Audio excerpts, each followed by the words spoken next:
এরপর আমরা অক্টাল সংখ্যা থেকে বাইনারি সংখ্যা রূপান্তর শিখব। এখানে একটা অক্টাল সংখ্যা দেওয়া আছে, এখানে বেস দেওয়া আছে 8, তাই আমরা বুঝলাম এটা অক্টাল সংখ্যা। এই সংখ্যাকে আমরা বাইনারি সংখ্যায় রূপান্তর করব। বাইনারি মানে হচ্ছে দুই ভিত্তিক সংখ্যা পদ্ধতি। তো এই জন্য আমরা একটা সূত্র অ্যাপ্লাই করব। সূত্রটা হচ্ছে 4 to 1। তো 4 to 1 সূত্রটা কিভাবে অ্যাপ্লাই করব একটু দেখাই। সর্বপ্রথম আমরা এই যে ডিজিটগুলো ছিল এগুলো একটু ফাঁকা করে এইভাবে লিখবো, জাস্ট স্পেস দিয়ে আমরা লিখছি এখানে 5 6 তারপর 2 তারপর 7। একটু ফাঁকা করে লেখার পরে নিচে আমরা এইভাবে অ্যারো চিহ্নগুলো দিব। অ্যারো চিহ্ন দেওয়ার পর আমরা প্রতিটা মান ওই সূত্র অ্যাপ্লাই করে বানানোর চেষ্টা করব। সর্বপ্রথম আছে কি এখানে 5 যদি আমরা বানাইতে চাই, এখানে আছে কত 4 to 1 একটা সূত্র। আমাদের ঠান্ডা মাথায় ভাবতে হবে যে 4 to 1 এই তিনটা ডিজিট দিয়ে কোনটা কোনটা যোগ করলে আমরা 5 বানাইতে পারবো। তো আমরা 5 বানাইতে গেলে আমাদের 4 আর হচ্ছে 1 এই দুটো যোগ করতে হয়। এই দুটো যোগ করলে কি হয় 5। যেটা যোগ করলে 5 হবে তার নিচে আমরা দিব হচ্ছে 1। আর যেটার প্রয়োজন পড়ে না, যেমন এখানে হচ্ছে 2 এর কোনো প্রয়োজন নাই, তাই নিচে দিব হচ্ছে 0। এটা কার মান পেলাম আমরা 5 এর মান। এখানে বসাবো এখন এই মানটা যেটা আমরা বের করলাম 1 0 1। সেম ভাবে আবার 6 এর মান বের করি। এখানে 6 4 to 1 এখান থেকে হচ্ছে কোনটা কোনটা যোগ করলে 6 বানানো সম্ভব। আমরা যদি হিসাব করি তাহলে দেখতে পাই যে 4 এবং 2 এই দুটো যদি আমরা যোগ করি সেক্ষেত্রে 6 হয়।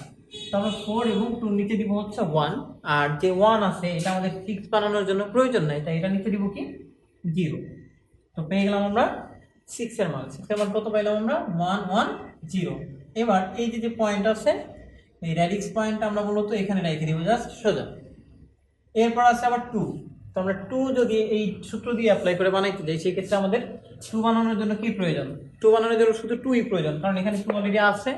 আমরা 2 এর নিচে 1 দিব, আর বাকি কিছুই দরকার নাই। 2 বানানোর জন্য 4 এর দরকার নাই, 1 এর দরকার নাই, তো এগুলো নিচে আমরা কি দিব 0 দিব। তো মান পেয়ে গেলাম কার 2 এর মান। 2 এর মান কত পাইলাম 0 তারপর 1 ব্যাস। এবার ক্লিয়ার।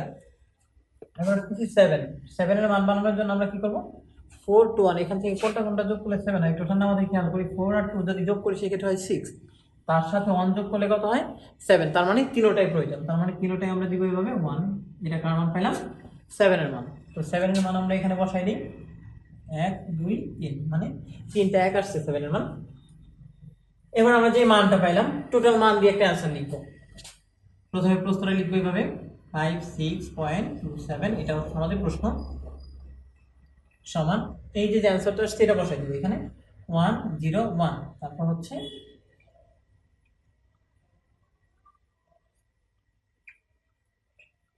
এটা হচ্ছে আমাদের অ্যানসার মূলত। 8 দিয়ে বোঝালাম হচ্ছে অক্টাল, আর 2 দিয়ে বোঝা হচ্ছে বাইনারি। যেহেতু আমাদের প্রশ্নে বলা হয়েছিল যে একটা অক্টাল সংখ্যা দিয়ে এটাকে বাইনারি সংখ্যায় রূপান্তর করা, আমাদের প্রশ্ন হচ্ছে অক্টাল, উত্তর হবে বাইনারিতে। এভাবে জাস্ট একটু চেষ্টা করলে পারবো। আমি আরেকটা জিনিস দেখাই দিই, যদি এখানে শূন্য থাকতো, যদি থাকতো আর কি, সেই ক্ষেত্রে হচ্ছে শূন্য কিভাবে বানাইতাম। শূন্য বানানোর জন্য এখানে আমাদের কোনোটাই প্রয়োজন পড়ে না, 4 to 1 কোনোটাই প্রয়োজন পড়ে না, তো সবগুলাই 0 হইতো, ঠিক আছে। তো শূন্যের মান কত হইতো তিনটাই শূন্য। আশা করি কারো সমস্যা হয় না এভাবে। তো এটা হচ্ছে শূন্যের মান। শূন্য যদি প্রশ্নে থাকে আমরা এভাবে নির্ণয় করে দেখাই দিব, আর অ্যান্সার তো বাকিটা লিখতে পারি সবাই। আচ্ছা, অক্টাল থেকে বাইনারি আরো একটা অঙ্ক দেখাই দিই, এটা দেখালে একটু সমস্যা ক্লিয়ার হয়ে যাবে। এখানে একটা সংখ্যা দেওয়া আছে হচ্ছে 20.34, এটা একটা অক্টাল সংখ্যা, এখানে রূপান্তর করতে বলা হয়েছে বাইনারি সংখ্যায়। তো বাইনারিতে রূপান্তরের জন্য একটু আগে আমরা যেটা বললাম, সর্বপ্রথম সংখ্যাগুলো একটু স্পেস দিয়ে সাজাইতে হবে, দেন হচ্ছে এই সূত্রটা অ্যাপ্লাই করতে হবে। আমরা প্রথমে এই সংখ্যাগুলোর প্রতিটা ডিজিট একটু স্পেস দিয়ে লিখি, পয়েন্ট, তারপর আছে 3, এরপর আছে হচ্ছে 4, ব্যাস। এবার 2, প্রথমে আছে 2, এখান থেকে আমরা 2 বানাইতে গেলে আমাদের 2 অলরেডি আছে সূত্রের মধ্যে 4 to 1, তাই না। 2 বানাইতে গেলে কত লাগবে আমাদের 2 লাগবে, আর কিছু লাগবে না, বাকিগুলোর দরকার নেই। এগুলো হচ্ছে 0 আর 2 এর জায়গায় 1। এবার আমরা দিব কত এখানে 2 0 1 0। 0 বানাইতে গেলে কত লাগবে একটু আগে বললাম না, 0 বানাইতে গেলে আমাদের এই সূত্রে কোনোটা প্রয়োজন হয় না, তাই সবগুলা 0। এখানে আমরা হচ্ছে 0 বসাইলাম, এটা হচ্ছে 0 মান। 0 মান পাইলাম কত তিনটা 0, পয়েন্ট এখানে পয়েন্টের জায়গায় থাকবে, দেন আসলে হচ্ছে 3। এখান থেকে হিসাব করি 3 বানাইতে গেলে আমাদের কোনটা কোনটা যোগ করতে হয়। 3 বানাইতে গেলে হচ্ছে 2 আর হচ্ছে 1, তো দুইটা যোগ করতে হয়। এই দুইটার নিচে আমরা 1 দিলাম, আর হচ্ছে 4 এর প্রয়োজন পড়ে না, তাই এটার নিচে 0, আমরা দিব হচ্ছে এটা 3। এই মান পেলাম হচ্ছে 0 1 1, দেন আসলে কত 4। 2 মতো কিন্তু 4 বানাইতে গেলেও শুধুমাত্র 4ই লাগে, আর কিছু লাগে না, কারণ 4 এখানে অলরেডি আছে। 4 বানাইতে গেলে আমাদের শুধু 4 এর প্রয়োজন, আর কোনো কিছু প্রয়োজন নাই, তো এগুলোর নিচে 0। তো এখানে আমরা বসাবো 4, মান আসে কত 1, 3টা 0। এবার আমাদের অ্যান্সার লেখার পালা।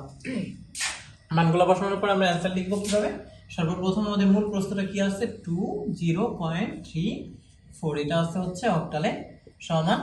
এইখানে অ্যান্সার লেখার সময় আমরা একটু মাথায় রাখবো যে একেবারে পয়েন্টের আগের অংশের বাম পাশের যে 0 এটা বাদ দিলে সমস্যা নেই, আর হচ্ছে ডানের অংশের ডান পাশের এই 0গুলো বাদ দিলে কোনো সমস্যা নেই। তো আমরা চাইলে অ্যান্সার লিখতে পারি কত 1, 0, তারপর হচ্ছে 3টা 0, দেন আছে কত পয়েন্ট, আছে 0, তারপর হচ্ছে 3টা 1।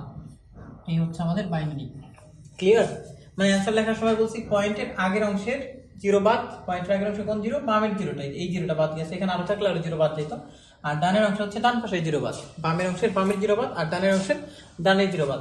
তবে এই 0টা আর কি বাদ দিয়ে দিলে ভালো হয় বেশি। আমরা চেষ্টা করবো এভাবে অ্যান্সার লেখার। আশা করি অক্টোল সংখ্যা নিয়ে আর কারো সমস্যা নেই। আমি অন্য অঙ্কে যাই।